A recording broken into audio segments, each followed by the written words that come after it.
Okie dokie. Just starting to stream. Welcome to Discord, people, on CryptoSync. Let me get my little noties up. All right. Okay, there's a lot to talk about today. Let me make sure I'm back on Discord so I can see any questions that are coming in there. And we good to go. All right, cool. All right, so we're going to do VeChain talk today. There's an insane amount of things that are going on and have happened, are happening. We had the mainnet launch on June 30th. We've had the Binance token swap that just occurred, which was from July 22nd to, I guess, technically the 25th, but it was really the 24th. They had swapped them. We had the wallet now generating VTHO, Thor. We have the early bird rewards program for Xnode holders, the lucky draw for people who are storing Thor in their wallets, the Xnode binding, the node monitoring status that starts on September 1st, the node maturity waiver. So for people who already are X nodes, to scale up, typically you'd have to wait 30, 60, or 90 days, depending on which node you're moving up to. That is waived up until the launch on September 1st.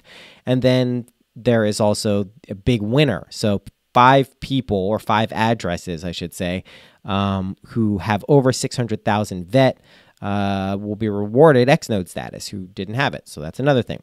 And then we have the other stuff, which I'm going to get into, which is just, to me, the overall smoothness of this launch and process. The wallet being awesome, VeChain consistently delivering, and then what clearly is underpinning all of VeChain's decisions, which some may interpret as maybe trying to stabilize the price, which that is not what it is. I have a very clear idea, I believe, of why VeChain is offering so many of these rewards and kind of just being a good project in general, and we'll get into that at the very end. Okay, so there's been a lot of questions about what is going on right now. And so just to do a brief explainer, VeChain had tokens that were on the Ethereum blockchain, ERC20 tokens, and that was the VEN that we all knew and loved. VEN still exists, although it is not actively being used. This is something you need to swap over for these new VET tokens. And this is done on a 100-to-1 ratio, so 100 VET for every 1 VEN. So these numbers, when we're speaking about them and saying 100,000 VET, 150,000 VET, that's after the swap. So if you hear someone say VEN, this is something you'll hear less and less of, because this process is people exchanging their VEN, which is then burned, and then using having VET be redistributed. And there's multiple ways you can do this. So for people who are a little eager, like myself, a lot of us moved our VEN over to Binance, as they were the first major exchange to offer the token swap service. Now, one note on the token swap service, you may be asking, well, why is VeChain not just offering it in their app? They said they're going to do a manual or the app wallet. Why are they not doing that? They will do it, but you got to look at this from a logistical sense. The VeChain team isn't huge. It's not like hundreds and thousands of people, right? It's probably dozens, if that, in terms of actually people who are there, engineers and all of that, but people who would be facilitating these types of things. So they're going to encourage users, people who own VEN tokens now, to exchange them on the exchanges, swap them on the exchanges, because that really decreases the workload for them in terms of manually having to swap them or coming up with a process that does that. So it makes a lot of sense. And while it may seem weird that you're having some third-party, company or entity like Binance or KuCoin or LBank or any of these ones that are doing it or have announced that they're doing it, it makes a lot of sense. Also, this is an important thing to look at. This is where VeChain kind of differs in my own conception of cryptocurrencies, and it's kind of like it sticks out like a sore thumb in terms of what I really like about cryptocurrency. Let's be clear about something. VeChain is not really decentralized, and that's my favorite thing about cryptocurrencies. So it's ironic that this is one of my favorites. It's not decentralized. There are 101 authority nodes, so it's decentralized in that aspect, but they all have desire, those authority nodes as enterprise level companies, to do well, right? To make money, to make sure that this is effective for their business. They're not probably, Series B Corp, or B Corp, where they're just there for the good of the environment. Now, the VeChain Foundation has stated that they are going to be looking out for things that aren't just going to be a profit-making machine, but it's important to look at kind of the whole ecosystem that exists here, and decentralization isn't the kind of hallmark of what VeChain is doing. And that's important because when we're talking about third-party exchanges and things like that, it's something, there's a case to be made that if you're truly decentralized, the less you use centralized exchanges, the better it is for that particular project. But for this instance, it makes a lot of sense why VeChain is doing this. So this swap has been going on. Binance was the first to do it. KuCoin just announced, we're sitting here on July 25th, trading has just opened on Binance for VET, but KuCoin just announced they're going to be doing the swap on July 27th. So if you missed out and want to kind of start generating Thor in the wallet and get VET, the next possible way to do that would be by sending your coins to KuCoin, and then they will do the swap on the 27th. So I think they're ceasing deposits on the 27th, I believe. Yeah, that's the next way to do it. There will also be the manual swap. There will be other exchanges for people who are insistent on waiting for ledger support. VeChain has basically come out and said, listen, we're doing ledger support, we're working with them, but we're not going to delay our plans based on a third-party hardware company. We can't do that. So they're going to do it.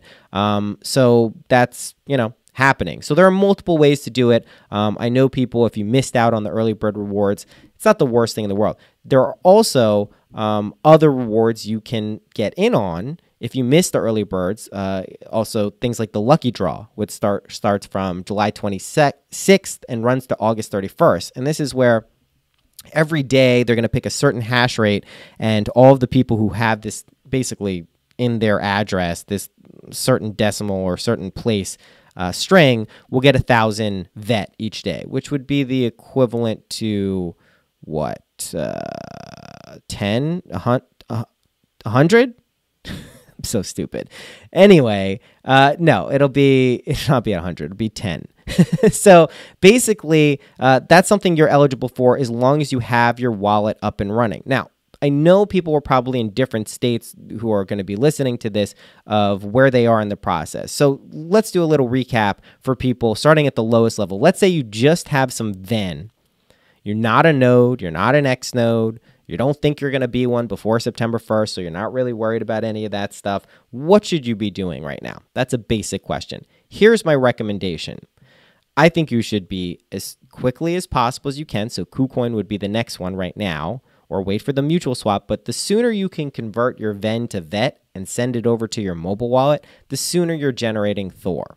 Now, the price of Thor, and we'll get into some price speculation down the line in this talk, but for the most part, the price of Thor is all speculative right now. Not many people are generating. I just checked the block Explorer for the VForge block Explorer. I think there's only been 4,200 about total transactions. So it's not like there's an insane amount of things flying around and Thor is just widely available to everyone. And most people aren't probably selling it. And I'm curious who's actually buying it. I don't even know, but some people are.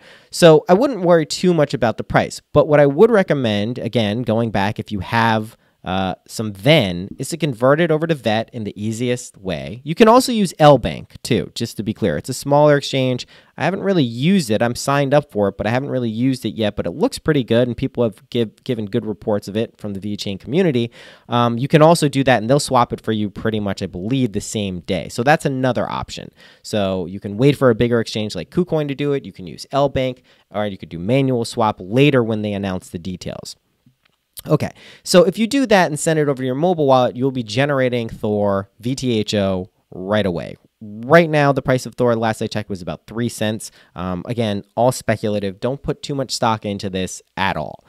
All right, let's talk about the important dates if, for instance, you are an X node and you haven't binded, right? And so you have 6,000 or more VEN. You are eligible from the snapshot in March and then June 30th as well. Right?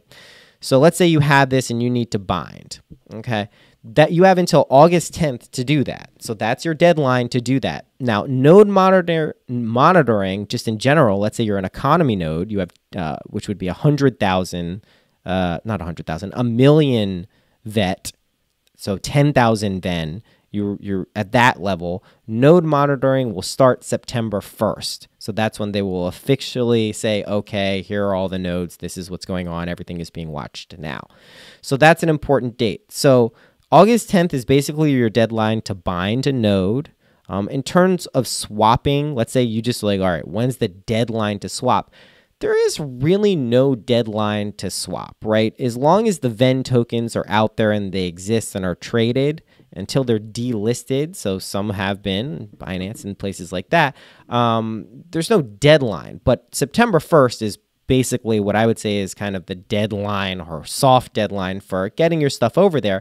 But more to the point, if you're able to convert your VEN to VET now or in the near future, go ahead and do that. There's really no reason to be holding on to this VEN. It's not going to be used anymore as the new blockchain has launched. Okay, now let's talk about if you are an X node holder, and bear with me if you're not. It's still important to know these dates for people who are looking. And let's say you are slowly accumulating and you're a big winner and you get a random X node, right? That would be pretty sweet. Or let's say in the lucky draw, you hit it and you get enough and that bumps you up, whatever it is. So the early bird rewards are for people who move their VTH or their VET over to the mobile wallet before July 27th. That's the first snapshot, right? Then there is another snapshot on August 3rd. And then on August 10th, there's another snapshot. So let's use a hypothetical number of 10,000 VEN, which would translate into a million VET, and say, well, how much VET could you expect? Well, on the first snapshot, you get 1% of your total value. On August 3rd, you get another 1% of your total value.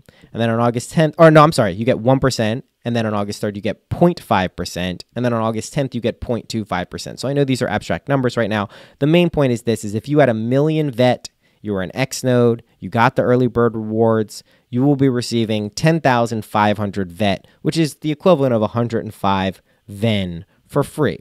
So, you know, it's not anything that's like mind-blowing, but if you had that much, that's a free, you know, $250 at today's going rate based on what it is, and who knows what it is tomorrow. So again, these are things, and an important note about the early bird rewards. If you move your stuff, your VET over there, you cannot drop below that level once the snapshot starts on July 27th. You can't move below it. So don't move anything. Anything you're sending over there, just consider it locked up until at least August 10th. So that's basically what you want to do there. Node monitoring, I mentioned. The node maturity waiver. So this is basically if you were moving up from like an X node to a Strength X or a Strength X to a Thunder or Thunder to a Mjolnir. You usually had to wait a certain time period. You don't have to do that. So if you move up, or let's say you accumulated from March or January or whatever, you can now automatically be eligible once it starts on September 1st. So that's pretty cool too, because the Thor generation rate goes up significantly. So those are the basic kind of overview of everything that's been happening. It's been, as far as, again, we're pretty much in uncharted waters here for token swaps. We've seen how these have gone before. ICX did one, EOS did one. There's been many others before, and there's just no great way to do it, but I think providing information for the community and the people who hold these tokens and coins, that's the best thing you can do. And I've just been really, really, really impressed with how easy this has been if you take the time to kind of read up and stay tuned in. VeChain has been very communicative. And I think that's really another testament to the quality of this project. I mean, you see so many other things they're just ridiculousness, right? And again, this is not just because VeChain is partnered with big companies and all of this. They're professionals, you know what I mean? Like, I love the DIY kind of approach, and I think that should be instilled in everything. And I think VeChain has that a lot, but they also come from a world where they're not just walking in with some neat piece of tech that they're going to say is going to be usher in some utopian version of the world and change everything. They have a way to interface with companies that need to take projects seriously, or those projects need them to take them seriously for them to succeed. And I think one of the ways you do that is stay open, transparent, and communicative with the people who are kind of the early adopters and supporters of what's going on. And I think they've done just really an outstanding job of that, which is why I'm able to provide this type of information, without having to spend an inordinate amount of time looking this stuff up. I went to their Medium, grabbed the important dates, have kind of tuned in on a regular basis because I knew this was happening, and I know I have clients invested this, I'm invested in it. So, but I'm not spending like, I don't know, I've probably spent maybe a couple of hours in the past week doing this. So they're delivering is the main point. Their wallet also is extremely easy to use and intuitive, and I think that's a really important thing, especially when you may be storing considerable sums on something like a mobile wallet for crypto. Okay, and then here's what I think is the biggest insight I've had for why VeChain is doing what they're doing and how they're going about it. So a lot of people look at the Xnode suspension, letting people go and move their tokens around, their VEN tokens, and sell them, which really had a negative impact on the price, as we could see once things weren't locked up. I think people are thinking that, VeChain is probably just trying to stabilize the price. And there maybe is some element of that going on, but I think if you look at this from a business perspective, VeChain is not going to shut down if they lose 50% of their value on CoinMarketCap or Live CoinWatch. It's irrelevant. Their partnerships don't go away because that happens. And this isn't a bullish case for the price, although it is. It's not the point of this. It's that they're still working on what they're working, and their business hinges on two very important factors. One is something that they're nailing and have been nailing, which is these big partnerships with large companies, enterprise level businesses. Everyone kind of knows about it if you're invested in VeChain. That's one aspect of it. The other aspect of it is they need the community. They need you and me. They need people who are invested in this to generate Thor, to actively use the blockchain, to develop decentralized applications, to have people purchase ICOs. So the community is an essential ingredient in this two-token utility token service, TwoCoin and Thor being the utility token. It's really, really important. So what they're doing is looking out for the early adopters as much as any other projects I have seen. And they're also doing this by trying to lure in other people with things like lotteries and waiving certain deadlines. So I think it's a delicate balancing act that they're trying to do. But more importantly, if people don't lose faith, and if I'm not a huge Reddit person, but when I do go to Reddit, I check out the VeChain Reddit because the community, for the most part, isn't just an echo chamber, isn't people just shitting on other projects. The level of discourse seems to be of a higher magnitude. I'd kind of give it the analogy. No one will get this, but the Google Plus conversations relative to the Facebook conversations, it was astounding. I felt like I was talking to scientists on Google Plus when I was there, and then you go on Facebook and it's just like nonsense. It's changed, obviously, in a few years since Google Plus was actually relevant. But the point is that the level of discourse on the Reddit really, really is high. And I think it bodes well. Everything from the smoothness of the launch to them delivering everything. And then the community itself, I think is just great. I really do. And I think for people who are buying this dip down into the low 20,000 Satoshi area and the $1.50 plus right around that area, I mean, I would consider that a bottom. Now, granted, would be remiss if we weren't talking about the price of Bitcoin, and Bitcoin, the last time I checked, was right around 8,200, which is an uptick. I'm cautiously optimistic about the price of Bitcoin and this being a recovery. The volume certainly seems to have returned, which is a nice sign. We have a potential ETF coming up in the not too distant future, a ruling on that. So I'm cautiously optimistic, but I'm not calling this a comeback. I'm not saying this is a guaranteed thing. But obviously, if the price recovers and continues to recover and it starts an upswing, that's really good for VeChain as well. So in terms of it unhinging or getting decoupled, as everyone likes to talk about, nope. Not until we see what the authority nodes are doing, not until we see what the real blockchain, what the actual enterprise level companies that are using it, and we're not going to see any decoupling. I think that's a pipe dream. People, I don't know how many times I have to say it over and over again, but Bitcoin rules everything. I said it on the record multiple times now. I think Ethereum is a shitcoin. I don't think it's it's got a negative connotation. I wonder why, shitcoin. I think it's not scalable. I don't think that it does what it purports to do, and I think there's a lot of other fundamental flaws with it. Bitcoin, resilient. Awesome. Great. So VeChain I love too, but again, it's just a different type of entity. I think that dissuades a lot of people from looking at it or investing in it, and I think it attracts people who kind of really delve into it and can understand some of the potential applications. Again, none of this stuff is a given, so that's really important. Now let's do a little price speculation on VeChain. So obviously we had this we went from $2 thereabouts. On Binance it was I think like $1.80 before the swap, all the way down to 2 cents because of this 100-to-1 ratio. So that basically means if VeChain gets to 10 cents, that would equate to a $10 VEN. So when you were originally buying it. Now, obviously, we want to be looking at Satoshi prices here as well. But we don't know when that's going to happen, right? The price of Thor, people are generating a fair amount of Thor, obviously has a lot to do with the initial price of VET. So there's a lot of factors at play here. I am, again, cautiously optimistic, assuming Bitcoin stays relatively stable or goes up, that the price of VeChain will go up. I don't expect a big dump. I think people are locking stuff up again. I think once the word gets out, kind of how you can generate and some level of passive income, even if it's only like $60, $100 a month, I think there's some good signs coming for this. I think there are some other partnerships that we haven't heard about yet.